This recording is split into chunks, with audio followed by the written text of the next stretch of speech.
नमस्कार दोस्तों, स्वागत है आप सभी का हमारे YouTube चैनल एग्जाम गुरु में। साइंस बायोलॉजी का चैप्टर नंबर 5 है आज। तो इसमें पढ़ेंगे पादपों में श्वसन एवं उत्सर्जन। तो पादपों में श्वसन किस प्रकार से होगा एवं उत्सर्जन किस प्रकार से होगा इसके बारे में हम डिटेल से पढ़ेंगे। पहला पॉइंट है कार्बनिक पदार्थों के ऑक्सीकरण द्वारा ऊर्जा की विमुक्ति को श्वसन कहते हैं। तो पौधे जड़ों के द्वारा विभिन्न प्रकार के खनिज लवणों का अवशोषण मिट्टी के द्वारा करते हैं और वहीं से कार्बनिक पदार्थों का भी अवशोषण करते हैं। तो इन कार्बनिक पदार्थों का जो अवशोषण किया है पौधों के द्वारा उसका ऑक्सीकरण होगा। ऑक्सीकरण होने के दौरान जो ऊर्जा निकलती है उसे श्वसन कहते हैं। अगला पॉइंट है यह क्रिया ऑक्सीजन की उपस्थिति में होती है तथा ऑक्सीजन की अनुपस्थिति में भी होती है। यानी कि यह क्रिया यानी कि पादपों में श्वसन की क्रिया ऑक्सीजन की उपस्थिति में भी संपन्न होती है और अगर ऑक्सीजन की अनुपस्थिति हो यानी कि ऑक्सीजन उपस्थित नहीं हो फिर भी यह क्रिया होती है पौधों में। अगला पढ़ेंगे श्वसन के प्रकार के बारे में। तो पादपों में श्वसन कितने प्रकार के होते हैं? 2 प्रकार के होते हैं। पहला है ऑक्सी श्वसन, दूसरा है अनऑक्सी श्वसन। ऑक्सी श्वसन के बारे में बात करेंगे। यह श्वसन ऑक्सीजन की उपस्थिति में होता है यानी कि ऑक्सी श्वसन होगा जो ऑक्सीजन की उपस्थिति में होगा। तो ऑक्सीजन की उपस्थिति में ये श्वसन होगा तो इसमें H2O तथा CO2 का निर्माण होगा।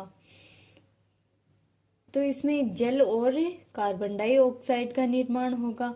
तो एग्जाम में पूछ लेते हैं कि ऑक्सी श्वसन के दौरान किसका निर्माण होता है? तो जल और कार्बन डाइऑक्साइड का निर्माण होता है। अगला पॉइंट है अनऑक्सी श्वसन।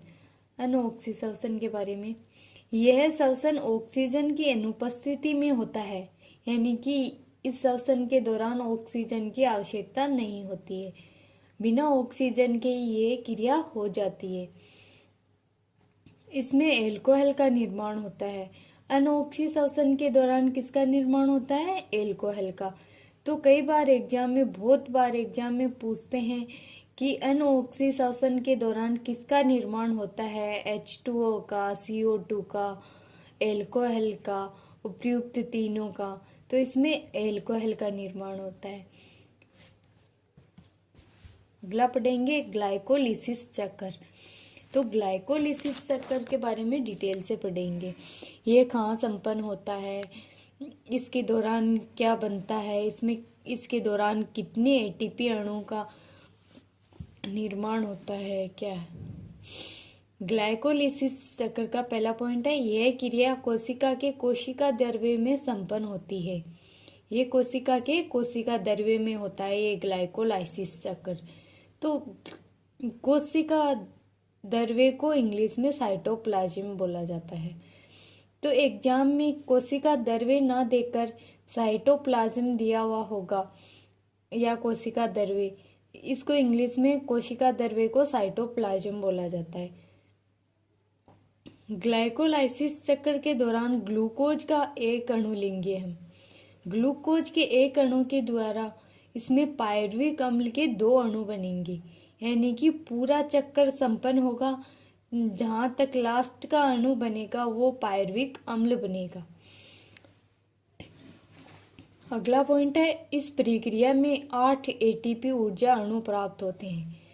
ये पूरा चक्कर होगा कंप्लीट तो 8 ATP ऊर्जा अणु प्राप्त होंगे इससे। तो पहले पढ़ेंगे ग्लाइकोलाइसिस चक्र किस प्रकार से होगा। तो हम लेंगे ग्लूकोज का एक अणु। तो ग्लूकोज का एक अणु लेने के बाद में इसमें बनेगा ग्लूकोज 6 फॉस्फेट और ग्लूकोज 6 फॉस्फेट क्रिया करके फ्रक्टोज 6 फॉस्फेट का निर्माण करेगा और फ्रक्टोज 6 फॉस्फेट क्रिया करके फ्रक्टोज 1,6 डाइफॉस्फेट का निर्माण करेगा। और फ्रक्टोज 1,6 डाइफॉस्फेट क्रिया करके ट्रायोसो फोस्फेटो का निर्माण करेगा। ट्रायोसोफोस्फेटो का निर्माण करेगा। तो ये ट्रायोसोफोस्फेटो ट्रायोसफोस्फेट का निर्माण करेगा और ट्रायोज बाइफॉस्फेट का निर्माण भी करेगा। और ट्रायोज बाइफॉस्फेट, इसके द्वारा ट्रायोज फॉस्फेट का निर्माण होगा। और ट्रायोज फॉस्फेट के द्वारा 2-फॉस्फोग्लाइकोएट का निर्माण होगा। 2-फॉस्फोग्लाइकोएट का निर्माण होगा और 2-फॉस्फोग्लाइकोएट के द्वारा फोस्फोइनोल पाइरुवेट का निर्माण होगा। फोस्फोइनोल पाइरुवेट का निर्माण होगा और फोस्फोइनोल पाइरुवेट के द्वारा पायरुविक अम्ल का निर्माण होगा। तो पायरुविक अम्ल के 2 अणु का निर्माण होगा इस चक्कर के दौरान। अगला पॉइंट है, इस चक्कर का अंतिम उत्पाद पायरुविक अम्ल होता है। बहुत बार एग्जाम में पूछा जाता है ग्लाइकोलाइसिस चक्र के दौरान लास्ट उत्पाद क्या बनता है, तो पायरुविक अम्ल बनता है। और कितने अणु बनते हैं ये भी क्वेश्चन बन जाता है, तो 2 अणु का निर्माण होता है। और ग्लाइकोलाइसिस चक्र के दौरान कितने एटीपी ऊर्जा का निर्माण होगा, तो वो है 8 एटीपी ऊर्जा अणु का निर्माण होगा। ये पॉइंट है, इस चक्र का अंतिम उत्पाद पायरुविक अम्ल होता है। ये ऑक्सीजन की उपस्थिति में क्रेब्स चक्र द्वारा अपघटित होगा, यानी कि ये ऑक्सीजन की उपस्थिति में क्रेब्स चक्र में प्रवेश करेगा। तो क्रेब्स चक्र में ये ग्लूकोज से पायरुविक ग्लाइकोलाइसिस चक्र है, तो इसमें ग्लूकोज लेंगे। ग्लूकोज से विभिन्न प्रकार की प्रक्रियाओं के द्वारा ये पायरुविक एसिड का निर्माण करता है और पायरुविक एसिड क्रेब्स चक्र के एसिटाइल कोएंजाइम में प्रवेश करता है। इस चक्र के बारे में आगे डिटेल से पढ़ लेंगे। इसमें अगला पॉइंट है, क्रेब्स चक्र की अभिक्रिया माइटोकॉन्ड्रिया में संपन्न होती है। तो ये क्रेब्स चक्र माइटोकॉन्ड्रिया में संपन्न होता है पूरा। तो माइटोकॉन्ड्रिया एक दोहरी झिल्ली वाला कोशिकांग होता है। आउटर मेम्ब्रेन, इनर मेम्ब्रेन, इसमें जो धागे समान संरचनाएं निकली रहती है उसे क्रिस्टी बोला जाता है। और इसके बारे में पूरा डिटेल से अध्ययन करेंगे जब कोशिकांग पढ़ेंगे, तब सारे कोशिकाओं को पूरे डिटेल से बताया जाएगा। अगला पॉइंट है, क्रेब्स चक्र में 30 एटीपी अणु ऊर्जा प्राप्त होती है और ग्लाइकोलाइसिस चक्र के दौरान 8 एटीपी ऊर्जा अणु का निर्माण होता है और क्रेब्स चक्र के दौरान 30 एटीपी अणु ऊर्जा का निर्माण होता है। अगला पॉइंट है, इस प्रकार ऑक्सीश्वसन की कुल प्राप्त ऊर्जा 38 एटीपी होती है, यानी कि पौधों में ऑक्सीश्वसन होगा उस दौरान ग्लाइकोलाइसिस चक्र और क्रेब्स चक्र दोनों संपन्न होते हैं, जिसके दौरान 38 एटीपी ऊर्जा अणु का निर्माण होता है। अगला पढ़ेंगे श्वसन गुणांक। श्वसन गुणांक में पहला पॉइंट है, निश्चित ताप व दाब पर एक निश्चित भार वाले ऊतक से इकाई समय में विमुक्त CO2 यानी कि जो बाहर निकलती है गैस उसे विमुक्त बोला जाता है। तो विमुक्त CO2 तथा अवशोषित यानी ग्रहण की गई ऑक्सीजन के अनुपात को श्वसन गुणांक कहते हैं। तो इसका फॉर्मूला ये बनता है, यानी कि ऊतक के इकाई समय में विमुक्त CO2 बटा अवशोषित ऑक्सीजन, ये फॉर्मूला बनता है। तो हम किसी भी जीव के बारे में, अन्य किसी भी पौधों के बारे में ये श्वसन गुणांक का पता लगा सकते हैं इस फॉर्मूले के द्वारा। तो इसमें पहला है कार्बोहाइड्रेट, ये आप लोगों के लिए याद रखने के लिए है। कार्बोहाइड्रेट का होता है 1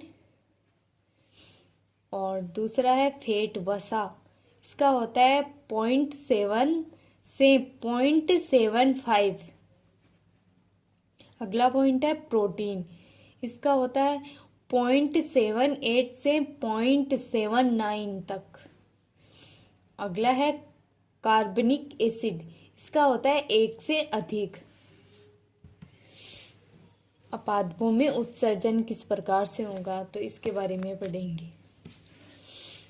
इसका पहला पॉइंट है, जीवों की तरह पादपों में उत्सर्जन अंग नहीं होता है, यानी कि जीवों में उत्सर्जन अंग पाए जाते हैं लेकिन पादपों में ये उत्सर्जन अंग नहीं होते हैं।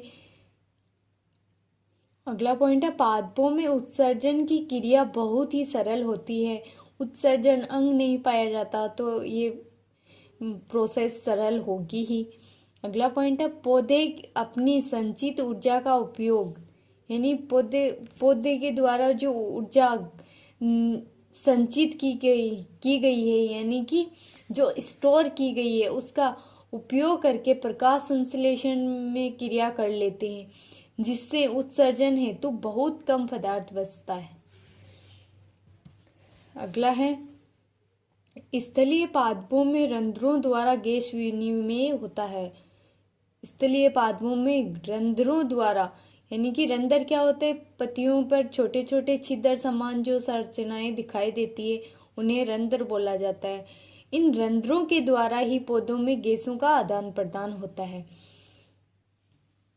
अगला पॉइंट है, एडीपी को एटीपी में बदलने के लिए 7.4 किलो कैलोरी ऊर्जा की आवश्यकता होती है। यानी कि हम जो चक्कर पढ़ते हैं उन चक्कर में एडीपी का निर्माण होता है, कहीं तो कहीं एटीपी का निर्माण होता है। तो इसको बदलने के लिए, एडीपी को एटीपी में बदलने के लिए जो निश्चित ऊर्जा है वो है 7.4 किलो कैलोरी ऊर्जा के द्वारा ये बदला जाता है।